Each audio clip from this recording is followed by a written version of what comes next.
Hello guys, स्वागत है आप सभी का आपके अपने YouTube channel as smart classes में।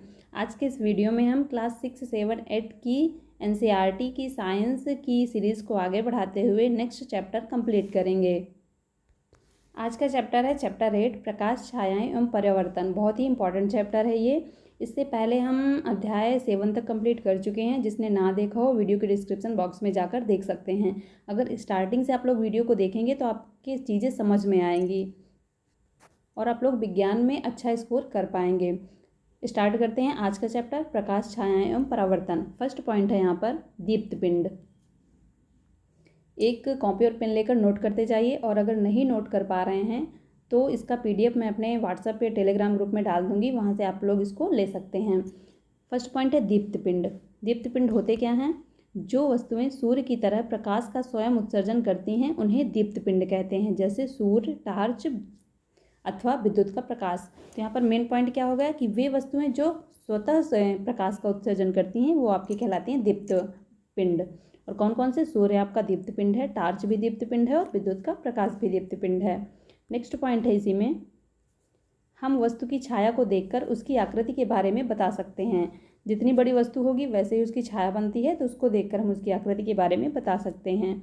हमें सूर्य को सीधे कदापि नहीं देखना चाहिए, ये हमारी आंखों के लिए अत्यंत हानिकारक हो सकता है। हम दर्पण में अपने चेहरे को देखते हैं, जो आप देखते हैं वह दर्पण में आपके चेहरे का परावर्तन है। तो देखिए यहाँ पर ये इंपॉर्टेंट पॉइंट है कि दर्पण में आप सभी लोग खुद को देखते हैं, तो वो होता क्या है? आपके चेहरे का परावर्तन होता है। आगे बढ़ेंगे। दर्पण प्रकाश की किरण पुंज का परावर्तन करता है। मतलब जब कोई प्रकाश की किरण दर्पण में पड़ती है तो दर्पण उसका क्या कर देता है? परावर्तन कर देता है। इसी में नेक्स्ट पॉइंट है, दर्पण अपने ऊपर पड़ने वाले प्रकाश की दिशा को बदल देता है। परावर्तन करता है मतलब उसकी दिशा बदल जाती है। नेक्स्ट पॉइंट है, छाया को देखने के लिए हमें किसी प्रकाश स्रोत तथा प्रकाश के पथ में कोई अपारदर्शी वस्तु चाहिए। जब प्रकाश के पथ में कोई अपारदर्शी वस्तु पड़ेगी, प्रकाश इस पार से उस पार नहीं जा पाएगा, तभी आप छाया को देख पाएंगे। अब यहाँ पर देखिए अपारदर्शी क्या होता है। अपारदर्शी वस्तुएं प्रकाश को अपने से होकर नहीं जाने देती। पारदर्शी, अपारदर्शी और पारभासी, ये तीन आपके होते हैं। तो अपारदर्शी होता है कि जिसमें से प्रकाश इस पार से उस पार नहीं जा सके, जैसे आपका लकड़ी हो गया, लोहा हो गया, तो इनसे इस पार से उस पार चीज़ें नहीं, प्रकाश नहीं जा पाएगा।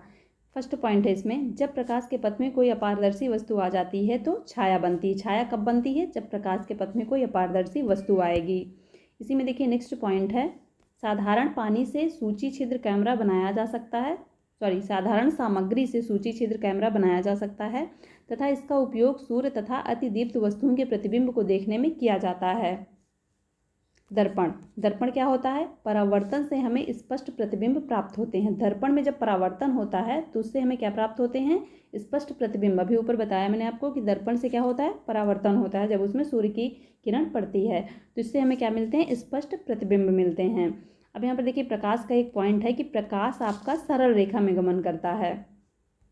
इंपॉर्टेंट पॉइंट है ये कि प्रकाश कैसी गति करता है? तो ये सरल रेखा में गति करता है। नेक्स्ट पॉइंट है, अपारदर्शी वस्तुओं के रंगों को बदलने से उनकी छायाओं के रंगों में कोई परिवर्तन नहीं होता। अब जैसे छाया कब बनती है? जब कोई अपारदर्शी वस्तु आएगी प्रकाश के बीच में, तो लेकिन अगर अपारदर्शी वस्तु का कोई कलर बदल रहा है तो उसका कोई परिवर्तन नहीं पड़ेगा छाया पर।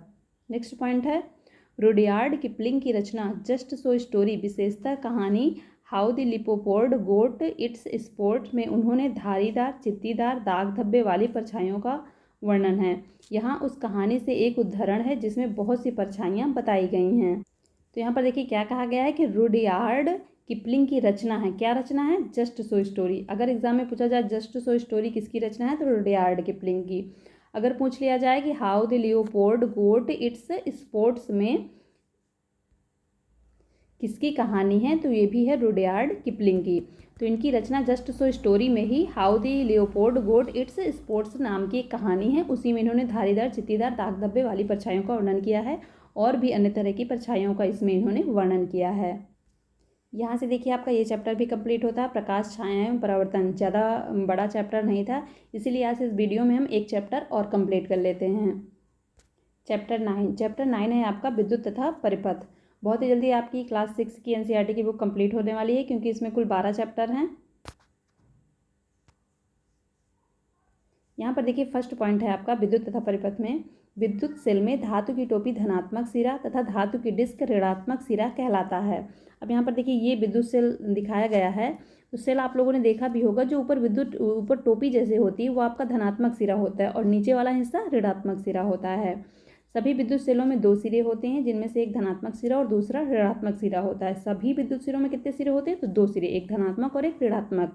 टोपी वाला धनात्मक है सेल में और नीचे वाला आपका क्या हो जाता है? ऋणात्मक हो जाता है।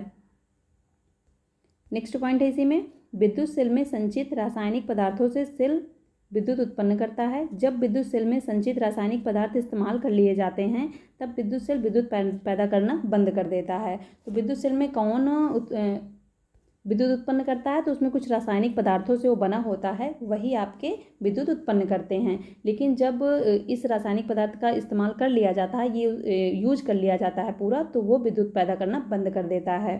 नेक्स्ट पॉइंट है इसी में, प्रकाश उत्सर्जित करने वाले पतले तार को बल्ब का तंतु कहते हैं। यह तंतु 2 मोटे तारों के बीच लगा होता है। बल्ब आप लोगों ने देखा होगा कि उसमें अंदर 2 पतले पतले तार होते हैं, तो जो बल्ब में एक पतला सा तार होता है वो आपका बल्ब का तंतु कहलाता है और वही प्रकाश उत्सर्जित करता है। और उसमें 2 मोटे तार होते हैं जिनके बीच में ये पतला तार रहता है, मतलब बल्ब का तंतु रहता है। नहीं देखा हो आप लोगों ने तो अपने घर के बल्ब में देख सकते हैं कि उसमें 2 मोटे तारों के बीच एक पतला बल्ब का तंतु होता है, वही आपका प्रकाश उत्सर्जित करता है। इस विद्युत सेल तथा विद्युत बल्ब दोनों में ही 2-2 टर्मिनल होते हैं। कितने कितने टर्मिनल होते हैं? 2-2 टर्मिनल होते हैं।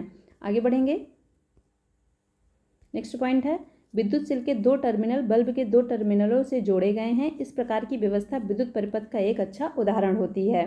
बल्ब केवल तभी दीप्त होता है जब परिपथ में विद्युत धारा प्रवाहित होती है। कब बल्ब जलेगा या दीप्त होगा? जब परिपथ में आपकी विद्युत धारा प्रवाहित होगी।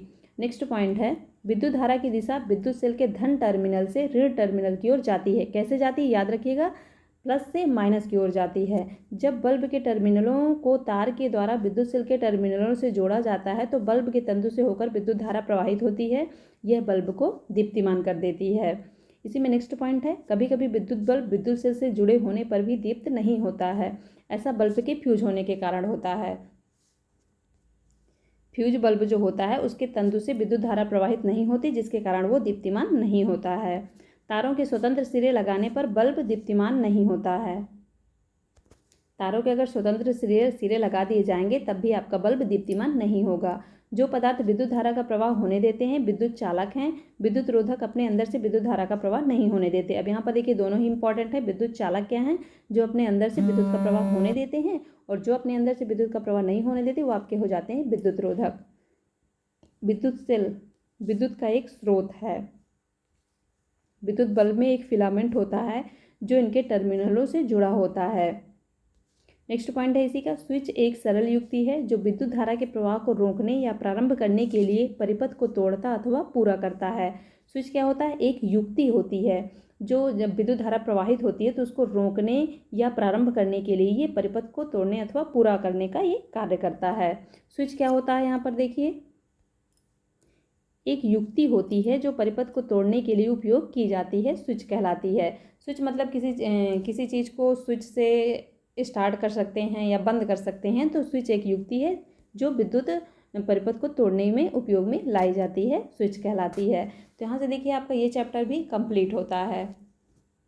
वीडियो पसंद आया हो तो वीडियो को लाइक कर दें और ज़्यादा से ज़्यादा शेयर कर दें। चैनल पर जो भी नए हो चैनल को सब्सक्राइब कर लें ताकि और भी नेक्स्ट वीडियो वो लोग देख सकें।